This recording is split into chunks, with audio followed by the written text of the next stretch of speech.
देखिए आप आगे आइए ना दिलीप। हाँ वही सभी मीडिया बंधु आ जाइए। हम लोगों की जो प्रमुख मांगे हमारी प्रमुख मांगे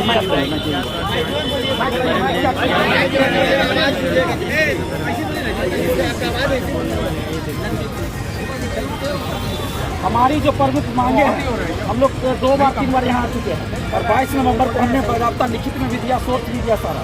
हमारी एक सबसे पहली मांग है, 9 प्रश्नों का जो उत्तर इन्होंने गलत दिया है और इनका जो एक्सपर्ट टीम है वो आज पहली बार गलत नहीं दिया। इससे पहले 64वीं में भी 14 प्रश्नों का उत्तर गलत दिया गया।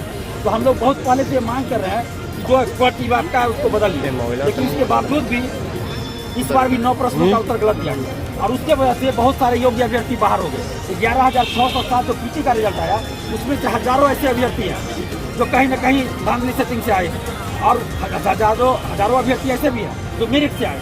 लेकिन जो हजारों अभ्यर्थी सेटिंग से आए हैं उनके चलते हजारों अभ्यर्थियों को बाहर किया गया और उसके लिए गलत आंसर दिया गया। उसके चलते गलत आंसर दिया गया और देखिए 9 प्रश्नों का उत्तर गलत दिया गया। एक क्वेश्चन है दारुल इस्लाम से संबंधित है। उसमें सतीश चंद्रा जो इतिहास के सबसे बड़े राइटर हैं, उनकी एनसीईआरटी की किताब आती है। सतीश चंद्रा, मैं नहीं बोल रहा हूँ, सतीश चंद्रा। अगर भारत सरकार इसको कर दे कि सतीश चंद्रा की किताब नहीं पढ़ाई जाएगी, एनसीईआरटी की किताब ये लिखे हैं। इनका किताब यूपीएससी बीपीएससी हर चीज़ के लिए चलता है। और इनके देखिए पेज नंबर 329 मैं किताब लेकर आया, पेज नंबर 329 देख लीजिए। यहाँ लिखा हुआ है दारुल इस्लाम का क्या मतलब है। 1857 की क्रांति तक जो भी मुस्लिम शासक थे वो दारुल इस्लाम के अंतर्गत आते थे। ये मैं नहीं कह रहा हूँ, मैं इतिहासकार नहीं हूँ, किताब कह रहा सतीश चंद्रा की किताब है जिसको कि सभी लोग मानते हैं। 329 पेज नंबर नई वाली किताब है सतीश चंद्रा की, पेज नंबर 329। तो इसके अनुसार आंसर ई होना चाहिए, लेकिन इन्होंने क्या दिया है, इल्तुतमिश से आंसर दिया जो कि गलत है। उसके बाद एस चांद पब्लिकेशन DL ग्रोवर जिसको कि सभी लोग मानते हैं लेकिन बीपीएससी नहीं मान रही है। दास प्रथा का उन्मूलन, सती प्रथा का उन्मूलन, इससे संबंधित क्वेश्चन पूछा गया। विलियम बेंटिक से क्वेश्चन संबंधित क्वेश्चन पूछा गया। आप देखिए हम अपने मन से अगर कुछ बोल रहे हो तो आप लोग इंसाफ कीजिए। मीडिया बंधुओं से भी करें कि आप लोग इंसाफ कीजिए। ये देखिए कब कौन आर्टिकल आया, विलियम बेंटिक के समय कौन कौन सुधार हुआ, इसमें कहीं भी नहीं मिलेगा जो क्वेश्चन पूछा गया कि दास प्रथा का उन्मूलन विलियम बेंटिक के समय हुआ। तो कहाँ से लोग पढ़े। उसके बाद एलन ब्रो के समय में हुआ था दास प्रथा का उन्मूलन। लेकिन ये कहा जा रहा है कि सारा देखिए 1843 का एक्ट है, इसमें स्पष्ट लिखा हुआ है कि 1843 के एक्ट के तहत दास प्रथा का उन्मूलन हुआ। लेकिन फिर भी बीपीएससी सब चीज को नहीं मान रही है। तो आखिर हम लोग करें क्या।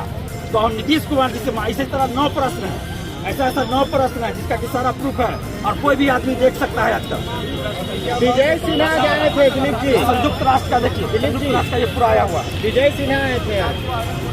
पहले हम अपनी बात रखें। हमारी ये मांग है कि नीतीश कुमार जी एक एक्सपर्ट टीम का गठन करें, या तो छात्रों की बात मानकर 9 नंबर हर कैटेगरी में कट ऑफ करके एक्स्ट्रा रिजल्ट दे दें तो किसी को कोई आपत्ति नहीं है।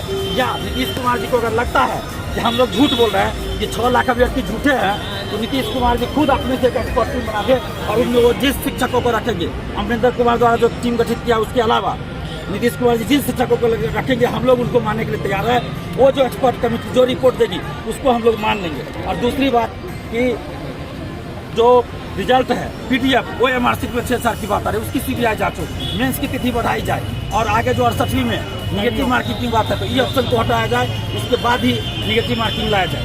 और सरकार से फिर से हाथ जोड़कर विनती कर रहे हैं कि नीतीश कुमार जी आप कैसा बिहार बनाना चाहते हैं। जो अधिकारी सिलेक्ट होंगे बीपीएससी के द्वारा वो जाकर सरकारी योजनाओं का क्रियान्वयन करते हैं, लेकिन अगर वो सेटिंग से पास होंगे तो सरकारी योजनाओं का क्रियान्वयन कैसे कर पाएंगे। वो तो लूट खसोट करेंगे। तो बिहार अगर अच्छा बनाना है, बेहतर बिहार बनाना है तो सबसे पहले आवश्यक है कि बीपीएससी को सुधार कीजिए और बीपीएससी की चयन प्रक्रिया सुधरे और ईमानदारी से सिलेक्शन हो। अब अगर आप लोग का कोई सवाल हो तो कर सकते हैं। विजय सिन्हा आए थे नेता प्रतिपक्ष मिलने। देखिए विजय सिन्हा जी आए थे, नेता प्रतिपक्ष है, इससे पहले विधानसभा के वो अध्यक्ष भी। तो जब 8 मई को पेपर लीक हुआ उस समय बीजेपी सरकार में थी, हम लोगों ने CBI जांच की मांग की। उस समय कोई भी बीजेपी के नेता सपोर्ट में नहीं आए। आरजेडी उस समय विपक्ष में थी, उन्होंने भी कुछ खास नहीं किया, लेकिन विपक्ष में तो चलिए बोल दिए। अभी आरजेडी सत्ता में है तो अभी कुछ नहीं बोल रहे हैं वो भी। जदयू अभी भी सरकार में, उस समय भी सरकार में, तो कोई तो कहाँ कोई हमारे लिए लड़ रहा है। आ जाने से नहीं होगा, भीड़ में आ गए उससे नहीं होगा। अगर विजय कुमार सिन्हा जी सच में छात्रों के हित की बात कर रहे हैं तो मैं हाथ जोड़ कर विनती करता हूँ, हुजूर आप विधानसभा के अध्यक्ष रहे हैं, विपक्ष के नेता हैं, आपकी पार्टी कहाँ है। बैठ जाइए धरना पे, जिस तरह आप वीरचंद पटेल पथ में आगे में धरना पे बैठे थे, तो बैठ जाइए आप लोग धरना पे कि सीबीआई जांच होनी चाहिए। और आप तो सत्ता में रह चुके थे उस समय तो सीबीआई जांच का आपने हमारा संबंध किसी राजनीतिक पार्टी से नहीं है। ये आंदोलन छात्र आंदोलन है, कोई भी नेता अगर आ जाते तो हम भगा नहीं सकते, लेकिन हम किसी को बुलाए भी नहीं है, जो बात है। देखिए अगर कोई आते हैं अपनी बात रखते हैं, उससे हमें कोई आपत्ति नहीं है, लेकिन सच्चाई ये है कि बिहार का कोई भी पार्टी छात्रों के हित की बात नहीं कर रहा, और इसलिए हम लोग को सड़क पे उतरना पड़ रहा है। अगर अभी भी है तो पार्टी उतरे सड़क पे, जो भी पार्टी हो सड़क पे उतर जाए, चाहे सत्ता पार्टी हो, सत्ताधारी हो, विपक्ष हो, और सीबीआई जांच की मांग। हमसे जुड़े रहने के लिए हमारे YouTube चैनल को सब्सक्राइब करें और नई वीडियो की नोटिफिकेशन